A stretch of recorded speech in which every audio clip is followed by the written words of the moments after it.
reka nizere ko mumeze neza muri amahoro nshuti mwebwe mudahwema kubana natwe umunsi ku munsi mu biganiro byacu. Wagize neza gukora subscribe kugira ngo ujye dukurikira uko bwije nuko bukeye nuko dushyizeho ibiganiro byacu. Turabakunda, reka mbifurize kugira ibihe byiza abari mu Rwanda, abari hanze yarwo. Mwese ubuntu bw'Imana ni bubatwikire. Imana ikomeze ibarindira amagara yanyu, abe magara mazima, ubugingo bwanyu bube ubugingo buzima, ndetse n'umwuka wanyu n'ubutunzi Imana yabahaye ntibikazeho umugayo. Nicyo mbaturaho. Nge ndi Prince Robert, ndi umuhungu w'Imana n'Abanyarwanda, ndacyabishimangira. Nje muri kiganiro cyitwa Family Talk. Family Talk uyu munsi tugiye kuganira, tugiye kuba turebera hamwe, twuzuzanya, twungurana ibitekerezo ku nkuru y'umugabo witwa Ntakabanyura Claude, bakunda kumwita Papa Sharirene.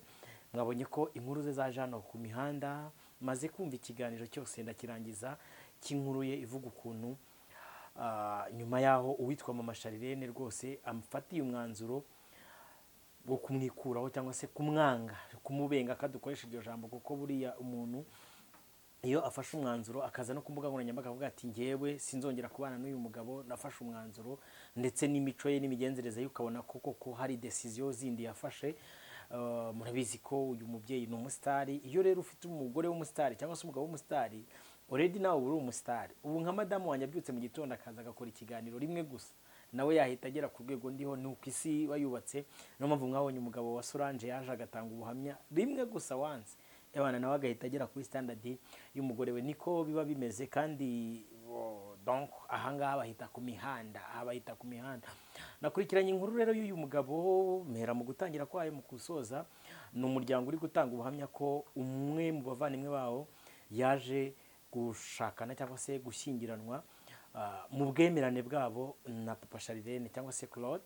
Bafata umwanzuro, hanyuma mukuru w'uyu mubyeyi ndetse n'umugabo we nibo numvise bari gutanga ikiganiro bavuga yuko umuvandimwe wabo donc bamutwaye. Ariko nakurikiye inkuru yose, reka mbwira abantu yuko uyu mubyeyi ni umubyeyi mukuru, umubyeyi wamaze kugira n'abuzukuru, ni mukuru, ni umuntu ushobora kuba azi kwifatira imyanzuro. Hari abantu benshi bakunda kujya mu buzima bw'abantu, ugasanga umuntu nuko ari umufamiliye wawe, nuko akajya mu buzima bwawe kumva ko ugomba kugutekerereza, agomba gufata decision.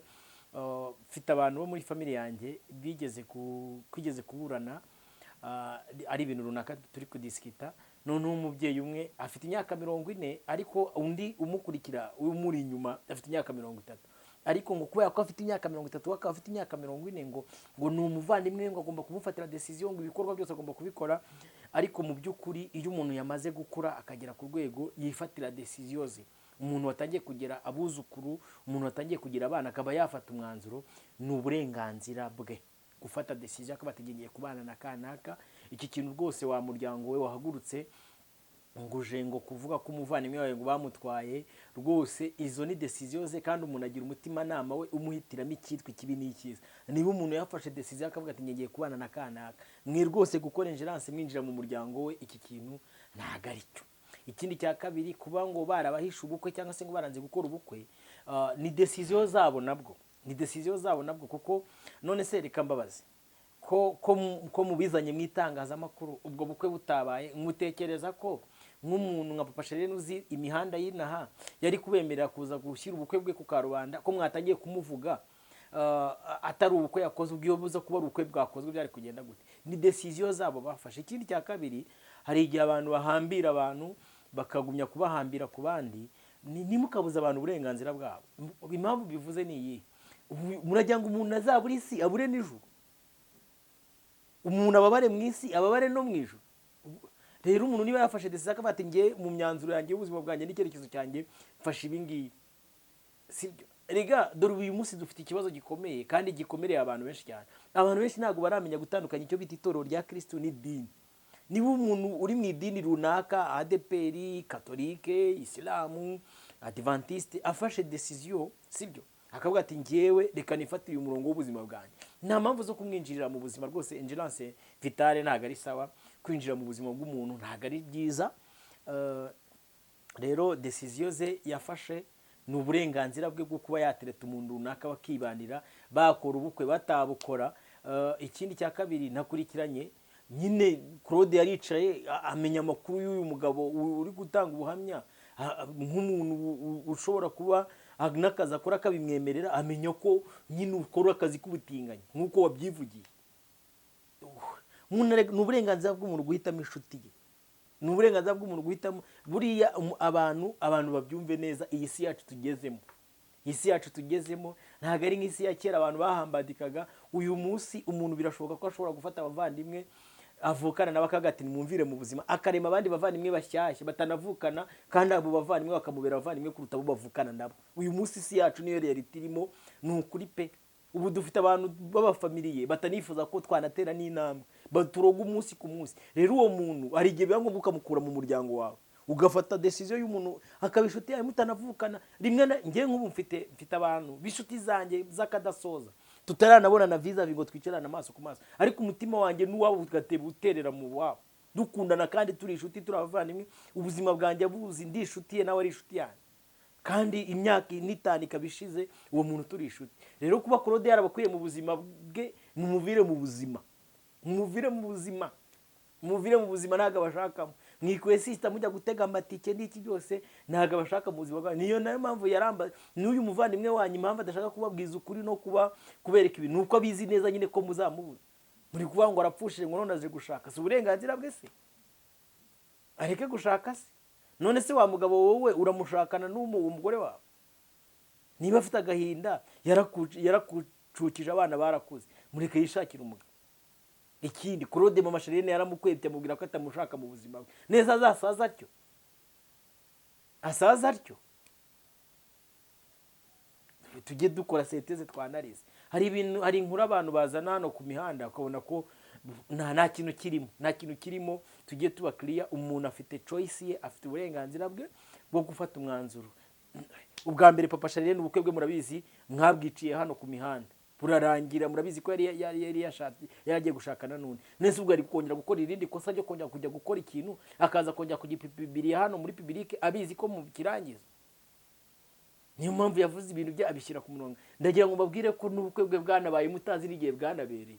Aba rero baje batazi n'igihe byararangiye, finite rimine. Umugore n'umugabo baribanira burundu. Tise Robert yabikuye he? Njya gukora inkuru namaje kuganira, uri kumva? Yarabibahishe nyine nimukure, none ngumuje mu itangazamakuru. Itangazamakuru se raba mariki mutega ayo matike yanyu yarahiye nyine. Niba umuntu akuga ati mwanyiciye ubukwe, nyine ubwo mwarabwije. Hari none se ubwanyu mwivugiye yuko ngo yababwiye ngo agiye gushaka, ngo mwumva ntago muri kubyumva, ngo kubera ko ngo abyihutishije. Noneho se ubwo murumva usiye ko muvuze gakiya ntabwo bivuga amaba meza hari, urumva ahubwo mutaramurwanije mugitangira kumenya ko afitiye umufiyanse. Urugo rwe murumva mutararusenye. Rero muve mu buzima bwa Claude, yiyubakira urugo rwe n'umuryango we, ahubwo Imana imuhihirwe, yakomeze n'umuryango wazanabyare bororoke, Imana izamuhire, uyu mugore atazamubera nka mu masharirene. Nukuri Imana izamuhire atazamubera nka mu masharirene, sibyo? Bazabane neza. Naho ibyo kuza kuvuga ngo twamugiriye inama, ngo urumva ngo batwaye baramutwaye. Se umuntu ufite abuzukuru bamutwara bate? Umuntu wabyaye akagera ku rwego n'uwo yabyaye akabyara bamutwara, ni ikiziriko se bamushyizemo? Ni uburenganzira bwe, mumwubahe. Mwubahe uwo murumuna wanyu, mumuhe uburenganzira bwe, nawe yishakira umugabo. Niba we yarapfuye akaba abonye umuhoza, Bibiliya ivuga yuko iyo umuntu apfuye, ubu rubanza nta nubwo ruri kuri uyu murumuna wanyu.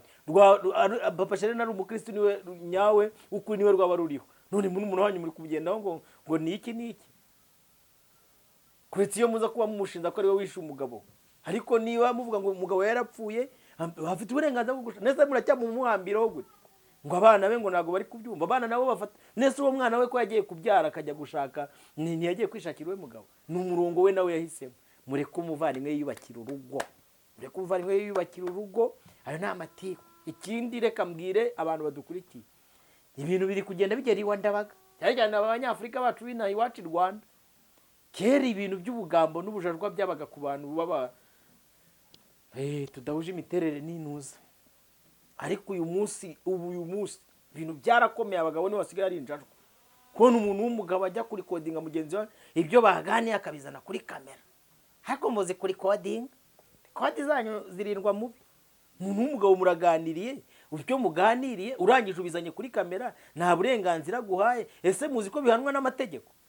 Hari muzi ko kuri coding umuntu warangiza ibyo muri coding ukajya kubipibiriya bihanwa n'amategeko. None se impungenge Claude yagize ntizigaragara. Niba ushobora kuganira n'umuntu ibyo muganira ukabiri coding urede ukaza kubipibiriya kuri kamera, ubwo urumva impungenge yagize atari nkeya.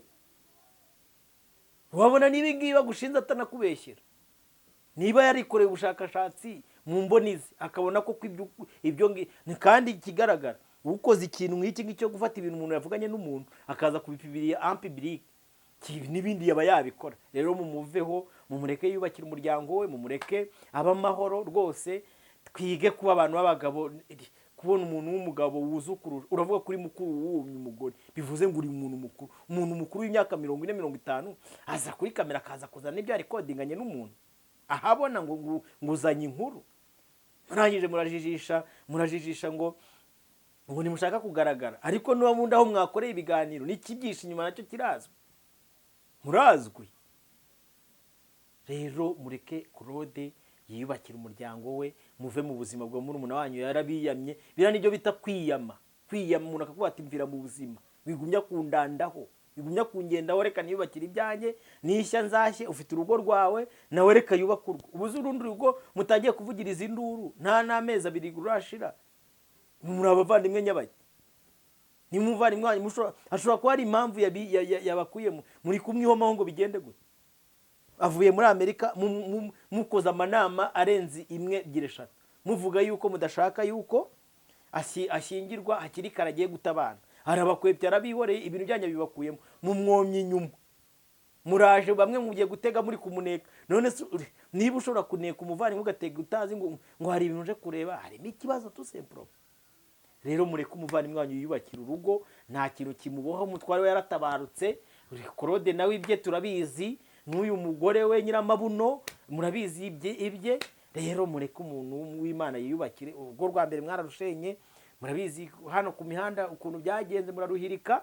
Rero urundi narwo ntabwo yari kuza kongera kubabwira, ariko ubigiye kirageze ngo abantu bajya gukora ibintu byabo mwibanga. None se ko umuntu apfa kugira hanze ngukanaka ngo muravuganye, abantu ahubwo mwige kubika amabanga, utuntu twanyu mujye mudukora mu mabanga, kuko uyu munsi ubu dufite abahigi birirwa bahiga banezezwa banarya bagaburira imiryango yabo, hari uko bagiye mu mibabaro no mu bujajwa bwa bagenzi babo.